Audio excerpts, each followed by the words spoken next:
जब अनुज का हाथ थामे वो कशिश के घर पहुंची तो उसका कलेजा मुंह को आ गया। ये देखकर कि उस हाड़ कंपा देने वाली ठंड में बर्फीले संगमरमर के फर्श पर मात्र एक चटाई पर कशिश की निष्प्राण देह पड़ी थी। कशिश की सांस बिलख रही थी। अब तक रुके दिव्या के आंसू जैसे बांध तोड़कर बह निकले। कशिश से लिपटकर चीख चीख कर रोने लगी वो। इसी ड्राइंग रूम में ही तो 6 साल पहले पहला कदम रखा था कशिश ने। यहीं इसी जगह बिछे कालीन पर बैठकर ही तो कंगना खुलवाया था विपिन से कशिश ने। सहसा पीठ पर एक स्नेहिल स्पर्श का आभास हुआ और किसी ने सुबकते हुए उसे बाहों में बांध लिया। वो सरोज दीदी थी, कशिश की माँ। सूना मन और भारी आंखें लिए उसके सिरहाने बैठी थी, मौन भाव से एक टक बेटी को निहारती। एक आंसू भी नहीं टपका उनकी आंखों से। कशिश की बहन पारुल कंबल में लिपटी सोई हुई सुहानी को कसकर सीने से लगाए एक कोने में बैठी थी, खामोश। बस आंखों से आंसुओं की धारा बह रही थी। हाय, कितनी बार मना किया बिटिया को, पर एक न सुनी इसने। कहते हुए कशिश की सास फिर से रोने लगी। दिव्या का जी चाहा कि चीख कर कहे कि नहीं मम्मी जी, झूठ ना बोलिए, आपने बिल्कुल मना नहीं किया कशिश को, बल्कि उससे ज्यादा तो आप चाहती थी कि दूसरी बेटी ना आए। उसे याद आया, उसके आगरा जाने से एक दिन पहले की ही तो बात है। विपिन और सुहानी को दफ्तर स्कूल भेजकर सुबह 9 बजे ही आ गई थी कशिश। चेहरे का रंग उड़ा हुआ था। बोली, दिव्या भाभी, वही हुआ जिसका मुझे डर था। क्या हुआ कशिश? सोनोग्राफी रिपोर्ट आ गई है दिव्या भाभी, लड़की ही है, मुझे अबॉर्शन करवाना ही होगा। एक माँ होकर अपने ही बच्चे को मारोगी कशिश, तो क्या चैन से जी पाओगी? मुझे नहीं चाहिए लड़की, बस। दो टूक फैसला सुना दिया दृढ़ स्वर में कशिश ने। क्यों नहीं चाहिए? क्या विपिन भाई नहीं चाहते?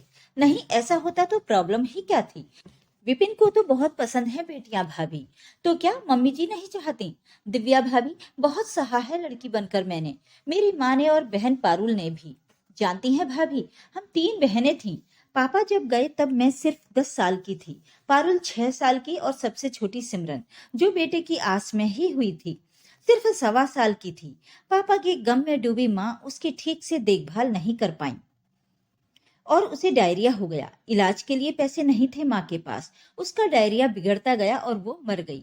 मैंने, माँ और पारुल ने बहुत तकलीफें उठाई हैं। मैं तो निकल आई, पर वे दोनों अब भी, उनके दर्द की आंच हर पल झुलसाती है मुझे दिव्या भाभी।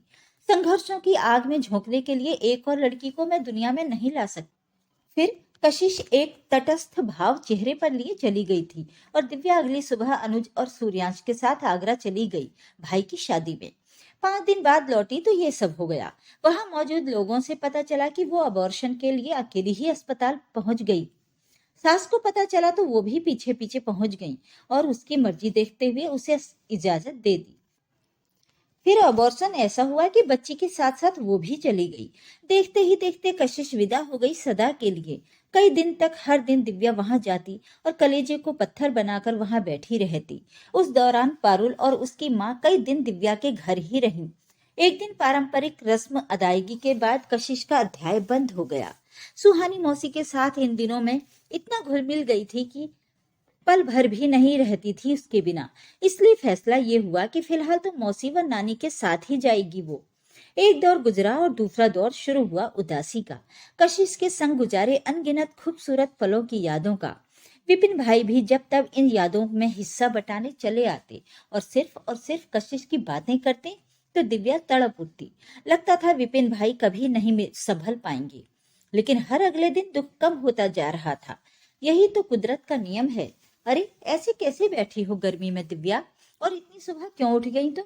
अनुज ने पंखा चलाते हुए कहा तो दिव्या वर्तमान में लौट आई। लोग कितनी जल्दी भुला देते हैं उन्हें, जिनके बिना घड़ी भर भी नहीं जी सकने का दावा करते हैं, है ना अनुज? एक सर्द सांस लेते हुए सपाट स्वर में कहा दिव्या ने। किसकी बात कर रही हो दिव्या? बिंदु भाभी का फोन आया था, आपके विपिन ने दूसरी शादी कर ली। सुनकर चौंके नहीं अनुज, बस तटस्थ से खामोश बैठे रहे। हैरानी हुई दिव्या को। पूछा, आप कुछ कहते क्यों नहीं अनुज? हाँ, क्यों कहोगे, मर्द हो ना, मर्द का ही साथ दोगे। अच्छा चलो, एक बात का ही जवाब दे दो, यही हादसा अगर विपिन भाई के साथ गुजरा होता तो क्या कशिश दूसरी शादी करती, वो भी इतनी जल्दी? नहीं करती, बिल्कुल नहीं करती। मैं मानता हूँ औरत में वो शक्ति है जिसका रत्ती भर भी हम मर्द नहीं छू सकते। तभी तो दिल से इज्जत करता हूँ औरतों की।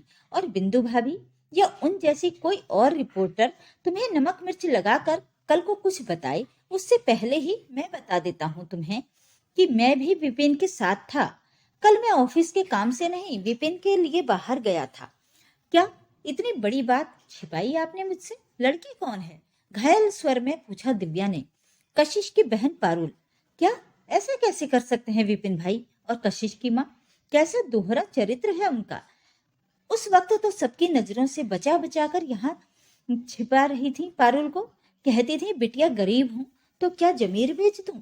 खूब समझ रही हूं मैं इन सबके मन की बात, पर कैसे कर दूं अपने उस बच्ची को इनके हवाले, जहां से मेरी एक बेटी गई। जीजू जीजू कहते जवान नहीं थकती थी लड़की की, अब कैसे उसे पति मान पाएगी।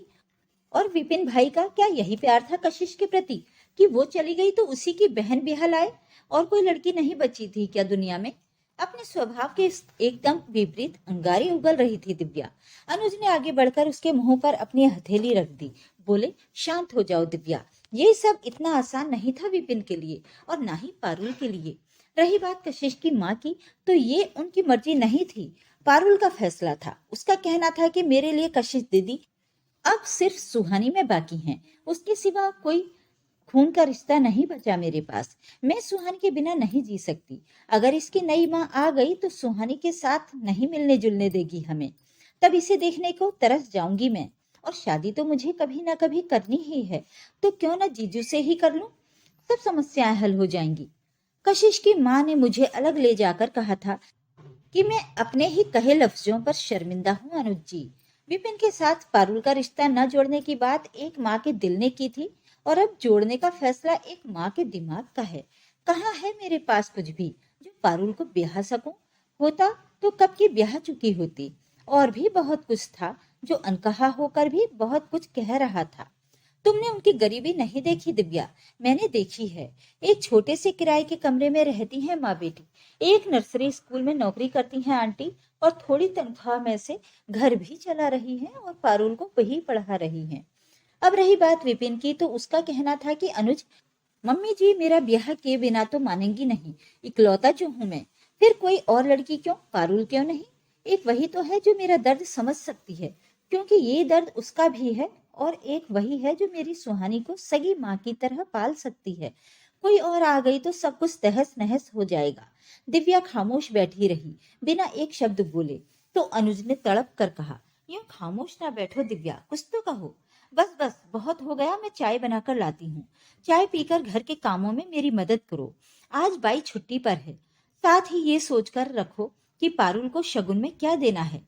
ये काम भी सुबह सुबह निपटा आएंगे और पारुल और विपिन भाई को भी अच्छा लगेगा।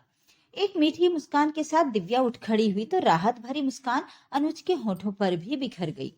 कभी कभी कुछ फैसले सही या गलत नहीं होते, बस जरूरी होते हैं। पारुल और विपिन भाई ने शायद वही किया है। सुहानी को माँ का प्यार मिलेगा और शायद इस घर में फिर से खुशियों की दस्तक होगी।